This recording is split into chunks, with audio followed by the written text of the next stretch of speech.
எடப்பாடி பழனிசாமி, ஓ பன்னீர்செல்வம் இருவருக்கும் சிறைக்கு யார் முதலில் செல்வது என போட்டி நடப்பதாக அமைச்சர் உதயநிதி ஸ்டாலின் விமர்சித்துள்ளார்.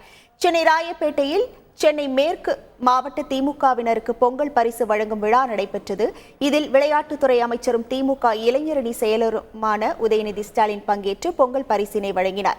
பின்பு நிகழ்ச்சியில் பேசிய அவர், மிக்ஜாம் புயல் நிவாரண நிதியாக மத்திய அரசு ₹1 கூட வழங்கவில்லை என்றும், தமிழக அரசு நிவாரணம், பொங்கல் பரிசு உட்பட ஒரே மாதத்தில் ₹8000 அளித்துள்ளதாக தெரிவித்தார். மேலும் OPS, EPS இருவருக்கும் சிறைக்குள் யார் முதலில் செல்வது என போட்டி நடப்பதாகவும், இருவரும் சிறைக்கு சென்றால் ஆச்சரியப்பட ஒன்றும் இல்லை என்றும் அமைச்சர் உதயநிதி ஸ்டாலின் விமர்சித்தார். ஒன்றிய அரசு தராத அந்த சூழலில் ₹1 கூட கொடுக்கல. இந்த வெள்ளத்திற்கு நம்முடைய அரசு, நம்முடைய தலைவர் அவர்கள் வெள்ள நிவாரண நிதியாக குடும்பத்திற்கு ₹6000 கொடுத்தார். பொங்கல் பரிசா இப்ப ₹1000 கொடுக்கப்பட்டிருக்கு. அதேபோல கலைஞர் மகளிர் உரிமை திட்டத்தின் கீழே தமிழ்நாடு முழுக்க 1,15,00,000 மகளிருக்கு மாதம் ₹1000, அதையும் 10ஆம் தேதியே கொடுத்துட்டார்.